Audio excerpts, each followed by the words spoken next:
All right, so I've been growing trees in air pruning beds for a few years now. It's one of my favorite ways to grow trees. They're super cool. Like everything, there's pros and cons. They're not like there's no one best way to grow trees, but like I said, one of my favorite ways to grow trees. And if you don't know what air pruning beds are, I've got a video on that. You can check it out. I'll try to link it somewhere around here in this video. And today I want to get into how I build these air pruning beds, some thoughts on construction, design, materials, all that sort of stuff, some lessons learned over the past few years of what has worked and what has not worked for me in the air pruning bed world. As you can see, I've got a lot of air pruning beds. They range in different sizes. The material, the wood that they're constructed of is different. I've got different types of cages, and there's all sorts of stuff going on here. Let's get into general design first. And I'll talk about what I'm doing now, what I think works, and then I'll kind of talk about some of the lessons learned in materials. But I like to build a frame, typically a rectangle. This one, as you can see, is a square out of wood. I think it is highly, highly important to have a center support that's attached at both ends. You can see here I'm using screws. There's different ways to attach pieces of wood together, but I like these screws.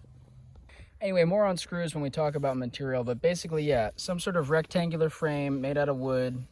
The bottom frame should have a center support. I guess I should mention, I'm calling these two individual frames, right?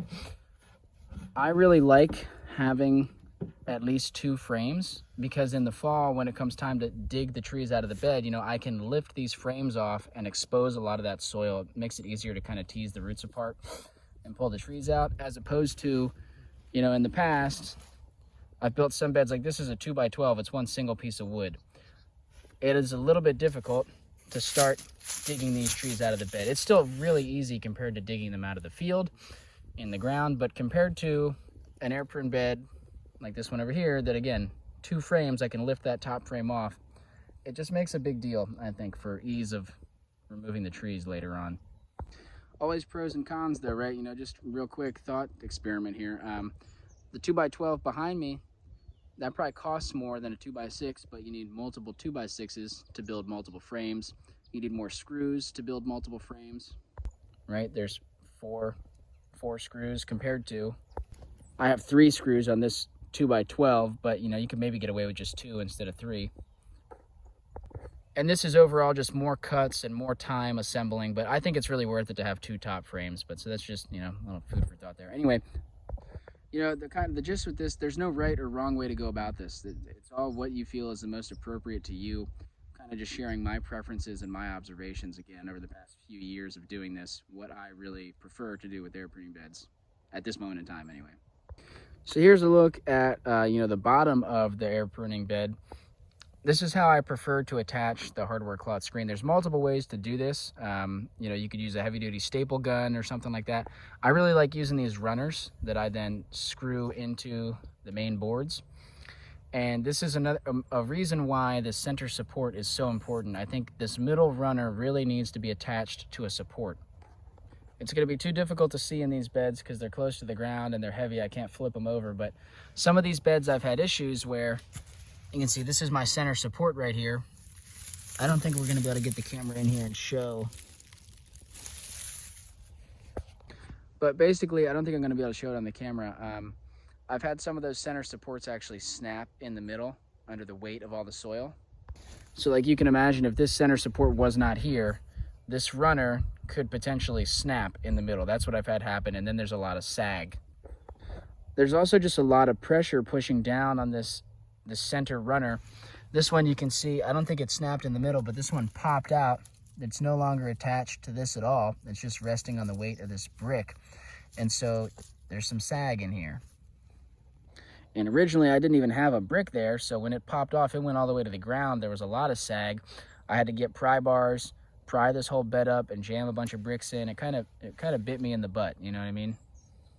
And the major concern there is just that if you have too much sag, right, and the screen comes down low enough, you might be close enough to the soil that your tree roots can punch through the screen into the earth, and that would create a big tangled mess. It would become very difficult, if not impossible, to remove the trees if they poke through into the ground.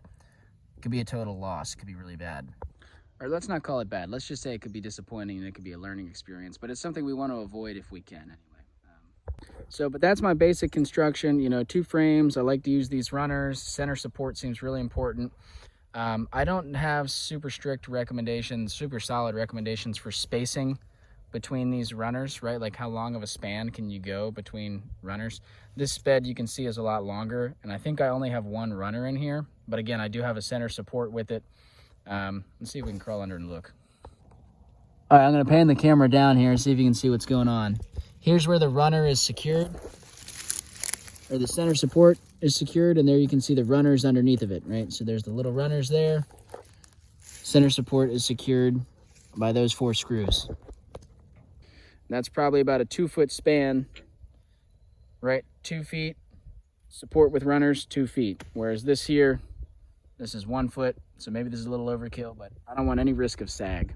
And I think that is an easy kind of transition point into materials, because one of my main goals, these boxes take a lot of resources to build, time and material resources to construct. And so I'm trying to move to a point where I can construct them to be as durable and long lasting as possible. I want to rebuild these and repair these as infrequently as possible. And I think materials is a huge part of achieving those goals.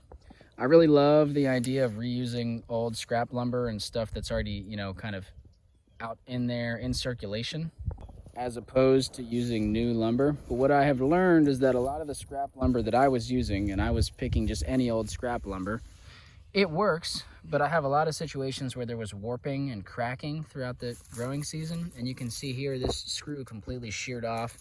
This top frame is sinking into the bottom frame. For this season, this is not going to harm these trees at all. The trees grew. I actually didn't really weed this bed, so this is not the best example. There are trees in here.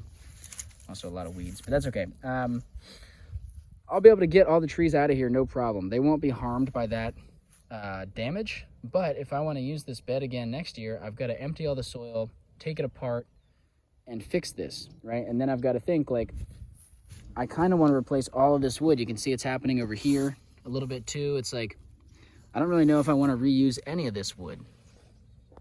Anyway, basically just there's some trade-offs when it comes to what type of lumber you're going to choose. You know, you can choose any old scrap lumber, and that's free typically or very cheap. And it's not requiring any new trees to be cut down, which are both huge advantages, okay? The flip side is you can use rot-resistant wood. This is pressure-treated, and I'll get into that in a minute. You know, that was not an easy decision for me to come to get pressure-treated lumber, but that's where I'm at right now. You could also get naturally rot-resistant lumber like white oak, black locust, cedar.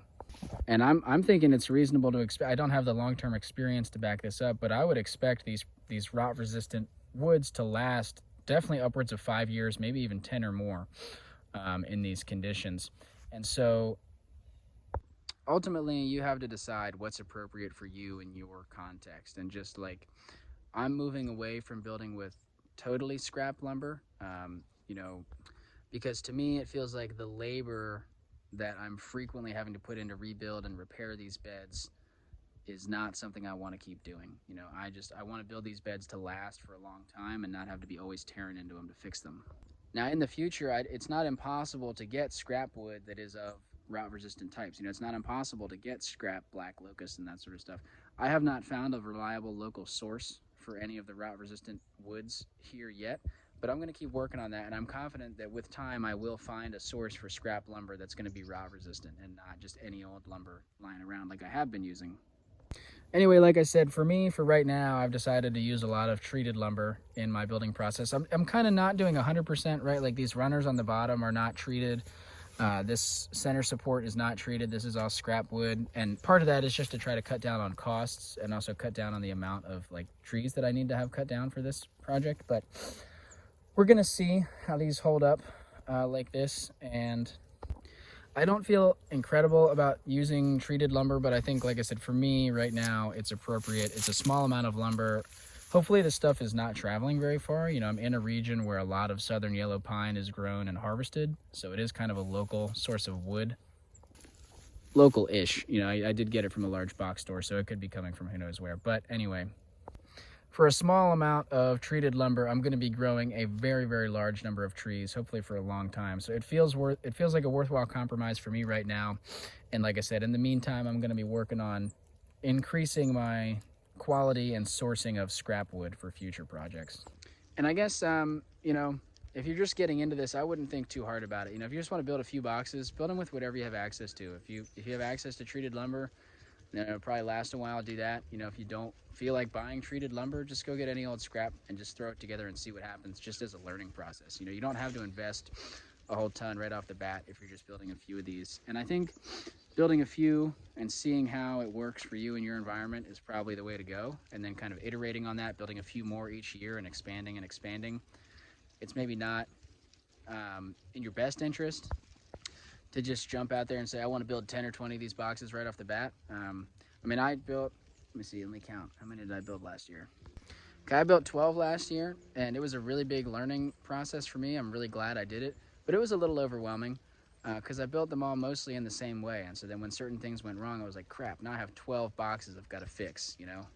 Now I've got multiple boxes with, you know, my center supports were, or my runners were breaking and things were sinking into the ground and just all sorts of issues, and it was a lot. I guess some other learning experiences is I have moved towards almost exclusively using cinder blocks to prop these beds up. I don't think it has to be cinder blocks, but I like that height, the height of a cinder block, and I like the surface area. Two issues I've had when I was just using like bricks on some of these beds here is that the bricks in my soil were sinking in. The boxes were settling under all the weight, and I think, like, you know, now you can see it's on a brick and a big wide concrete block. I had to prop these up with pry bars to get this block underneath because originally it was not here, and they were, you know, like I said, they were settling into the ground. So having a wide footprint under each corner. The other thing with just having one brick, one or two bricks, that was too short. And again, as we had a little bit of settling, this bottom screen gets too close to the ground for comfort, and I get worried about tree roots popping through.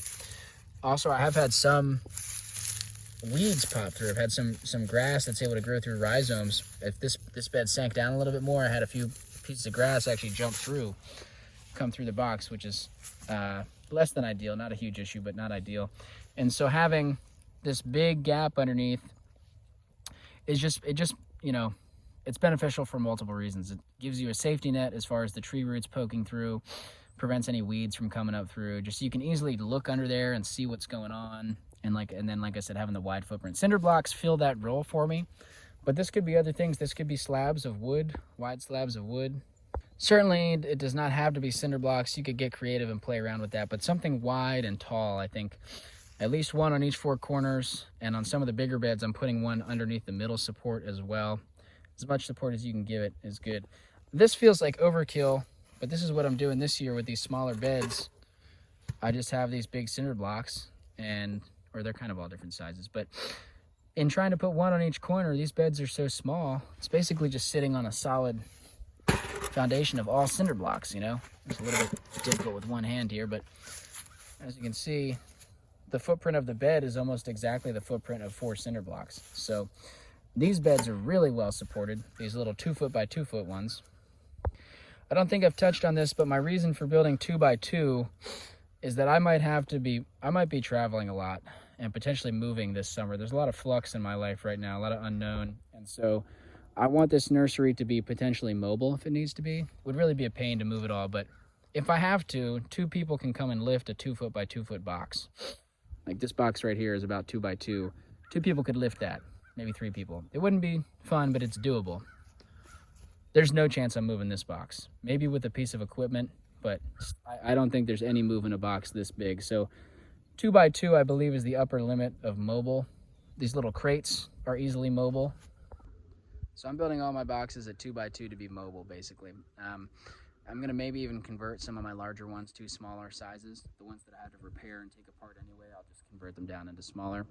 But I think I wouldn't want to go much smaller than 2 by 2 because the smaller you go, the less volume of soil you have, and the more frequent you're gonna need to water that container. So the larger beds need less watering. You know, if I knew for certain that I was gonna be at this site for a long time, if I knew for certain I'm not gonna be traveling a lot this summer, I would just have the larger beds because they need less frequent watering. But since I have to be mobile, 2 by 2s. I built a lot of 3 foot by 3 foot last year. I probably wouldn't want to go much wider than that. It gets a little bit difficult to work with when you're removing all the trees. I think 2 to 3 feet wide and however long is convenient for you. I think is kind of the recipe that seems the best to me. I really like 2x4. 2x4 is a really good size for me if I was going to keep building bigger boxes. But I've seen online, I've seen people do really, really long ones. So I think this is really open-ended. You can kind of, like I said, do it however you feel like doing it, whatever feels appropriate to you. I haven't experienced any issues with this yet, what I'm about to show you, but you know, if you have gaps, like you can see this gap right here. Other things to think about is just, you know, if you have gaps like this, I haven't experienced any issues with voles getting in here yet, but probably they could, right? If you have big gaps in between the frames or in here, it's definitely something to pay attention to. You could try to button that up. It might be good. This bed has pawpaw seeds in it, and I don't think that anything's going to try to eat them, so I'm not worried about it. But just something to consider if you're growing nut trees. You really want to make sure you have these buttoned up. Haven't really talked at all about the cages. Cages are just a frame. These I build totally out of scrap wood because they're dry. They're not really in contact with soil, so they do not rot nearly as fast. So I typically use scrap wood, scrap 2x4s or whatever, and then just secure the hardware cloth to it. Here I'm just using another piece of scrap wood and screwing it in. You could use a staple gun to staple this stuff to it. And I typically am leaving open tops. That's worked for me for the most part so far, but I have no squirrel pressure here. That's something very important to note. Squirrels could easily climb that and get in. I don't have squirrels on this site yet. That'll probably change in the future. But there's ways to fabricate kind of a screened lid on this. And then I do find that partway through the season, a lot of the times you'll have to remove these screens because the trees start to get, they're trying to push out too much and they're getting kind of, the leaves are getting tangled up in the edges of that screen. One strategy I've kind of used with these top cages is I kind of offset this hardware cloth so that it goes a little bit below the cage. Because sometimes when I make these out of scrap wood, there's not, you know, I'm kind of a hack when it comes to carpentry. I'm no master carpenter. So sometimes there's big gaps, you know, between my frame and my cage because I don't make everything totally plumb, or just, you know, if you have damaged pieces of wood, whatever. And so having this little overlap is a little bit of extra protection. It's probably overkill. Sometimes you got to come in and cut the hardware cloth on the corner to kind of flare it out to fit it over the frame. I don't know if that felt worth sharing. Another thought just on hardware cloth. This is 1/2 inch. This is the cheaper material and it's a little bit thicker, more durable, probably longer lasting. 1/4 inch hardware cloth. Like this one here is 1/4 inch. And 1/4 inch is more expensive, but oh my gosh, way easier to work with. It's more malleable. It's easier to cut, easier to fold. I much prefer it. I wonder if it's not going to last as long because it's a thinner stock of material and it's more expensive, but just, yeah, I definitely really, just some thought. I would prefer 1/4 inch, but it's more expensive. I don't know. I've experimented a lot with kind of random rigged up stuff for these cages. You can see this is just a whole mess of hardware cloth folded, like little scrap pieces folded in on top of each other. I have some little wire ties holding it together in places. I kind of clamped it together with some wood on this seam here. You can kind of just get creative with these cages. They don't need to look pretty, you know, they just need to protect your seed. I would highly recommend that you seek other folks' opinions for carpentry related advice because I'm somewhat of a hack when it comes to carpentry work. I can put stuff together. It's not typically very pretty. I'm happy with how it turns out, but you know, I'm aware that it could be much better. Anyway, I just want to talk a little bit about some of the tools that I use. I really like these Torx bit screws. You know, again, it's kind of like lumber. In an ideal world, I'd be able to use a lot of reclaimed screws, and I do that sometimes, but you know, the more reclaimed screws you get, there's issues with rusting out and stripping, and you know, these screws, they are expensive, but with this Torx bit, they don't strip very easily. They're very user-friendly as far as stripping goes, and I like using them. I use the 3-inch ones. I find that that's a good pairing for using 2x lumber. I use mostly 2x6s and 2x4s and whatnot. It's helpful, you know, you could pre-drill holes and use a regular drill if you want, but I'm kind of lazy and I don't like to pre-drill my holes, so I just use this impact driver, hammer drill, whatever you want to call this. You know, I've been using these since I was a wee little lad, and it's just kind of my go-to tool for this. It might not be the best tool for the job, but it works. For cutting the lumber, there's a lot of different options. You know, this little skill saw, circular saw works good. It really helps to have clamps to clamp your wood to a surface to be doing a lot of cuts. You don't need all these tools though to assemble these together. You know, I have used just a handsaw like that to cut a lot of lumber. It is much more work. Definitely you will build some muscle. But you know, if you had the wood, you could cut all this with a handsaw. It would just take a lot of time, but it could be done with handsaws. You could just use hammers and nails instead of screws. There's definitely all sorts of different ways to go about assembling these. Maybe you know someone who has a nice like table saw, you know, that you can go and cut all this wood on. It'd probably be a lot faster than setting it all up out here. It is really helpful to have some sort of workspace that is flat and up at, you know, chest height. You can see this table, it's pretty high. You know, I'm not super tall, but you know, it's up at elbow level basically for me. And some friends helped me build it. It's pretty sturdy. And last year I didn't have this table set up and I was building these beds in the back of my truck and it was really difficult for my back. But also just it was difficult not having a super flat surface. It was tough to keep everything all level and plumbed up. You know, having a flat surface really helps these boxes kind of go together more smoothly. Having a workspace is really a big deal. A quick note on depth of the box. I think 12 inches is kind of optimal at this point where I'm at. You know, I tried building some deeper boxes last year, like up to 16 to 18 inches. I think 12 inches is fine for most trees. And keeping in mind that I put a frame on top of this with the cage that's typically a 2x4, and that allows me some extra room for mulch. So I can put almost 12 inches full of soil and compost and then put a few inches of mulch on top. And that feels really ideal for me for most of the species that I grow. You know, that I might change on that in the future, but where I'm at right now is right around 12 inches is fine. You could get away with 10, you could get away with 14. Like that's not a hard, you know, set rule, but those are my thoughts on thickness of the box. I think right around 12 inches is ideal with some mulch.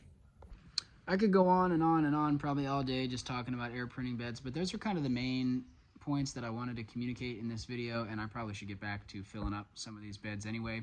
It's a nice day for doing that work, and I got a lot of it to do. But, you know, if anyone, you know, feel free to share comments, questions, anything, any thoughts you may have around building air pruning beds, what your experiences have been. You know, put that down in the comment section below or message me or something. I'm super happy to keep the conversation going, and, you know, we can all keep learning from each other and iterating along the way and growing a whole lot of trees, getting a lot of trees out there into the world. And yeah, I think it's just a super fun way to grow trees. Air pruning beds, super excited to keep the conversation on that going. Other thought is on spacing of the beds. I'm actually heavily considering changing up my bed spacing, the distance between the beds as I kind of redo things this year. Reason being, if I do have any need to repair, you know, say there was an issue with this board and I needed to get at this screw, I don't have room to get a drill in there right now because these beds are so close together. So I'm actually thinking about having almost a walkways width in between each bed. I have a lot of space to work with here. You know, I can just keep expanding that way as far as I need to, or that way. So since I have the space to allow me to do it, I think I'm gonna do that. Again, just so I can have access to repair, you know, the sides of these. It also makes it easier to get in there to do any weeding early in the season, that sort of stuff. So yeah, I think I'm gonna have, you know, this bed will sit here, this bed will sit there. I might refurbish this one, take it apart and rebuild it. I'm not sure, but this one will get taken apart and moved so that there's a space.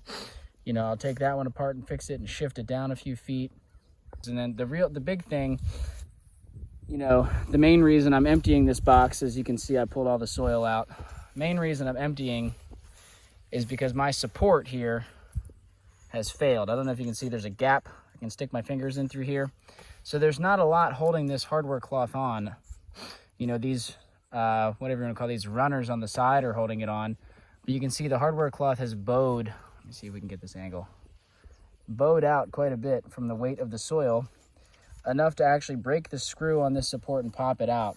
And so I think what I'm going to do instead, I'll just show you instead of talking about it. How about that? But we're going to refurbish this bed right here and get into it and then refill it up with soil, add some more soil, and plant some seeds. I think the main reason that this support didn't hold is because it's only anchored in at the ends. One screw there, one screw there. What I'm going to do is, and I'll show you this, but I'm going to put a 2x4 drilled in here on both sides, and then we can drill multiple screws to attach this more securely. So lot of ants in here. That's okay. All right, so it doesn't have to look pretty. It's just got to grow trees. So here's what we got. We screwed in this piece here, right? You can see it's got 2 screws on each end. And I screwed this guy down here, 2 on that end, and then a bunch of screws holding this support to this middle brace, whatever you want to call these pieces. I don't know. But that's a lot more secure than that one little piece of 1x that I had previously, just running down the middle. And now what I'm going to do, I'm probably going to add in some extra screws on some of these 1x's. These are holding down on the edge, the hardware cloth. You know, they have direct support, at least on the corners, from the cinder block, which helps kind of keep them in place, prevent them from sagging down at all, but it does help. I'm also probably going to put some supports underneath this in the middle here. I'll put 4 cinder blocks on each corner. I might use some bricks in the middle just as kind of supplemental, cheap additional support, since I'm going to have so many extra bricks laying around now. All right, so that's pretty much wrapped up. You can see we have it at cinder block height. There's 2 cinder blocks on the back side. On this side, I use these small, like half-size cinder blocks to give us the right or a decent surface area, right? So we're not settling. But then I did use bricks to make up the height. I just wanted to use these since I have a few of them laying around. It's not totally level. I'm not that worried about it being exactly level. We are on a little bit of an incline here, the soil. And that's okay, it doesn't have to be perfect. You can see I've also got some makeshift. These are not carrying a whole lot of weight right now. Most of the weight is on the corners. But in case this board does start to sag, I've got supports on both ends and in the middle. In case that, you know, if the screws break like they did last time, this board can rest on those supports and the screen will still be supported on the bottom. So now I gotta get back to filling this thing up.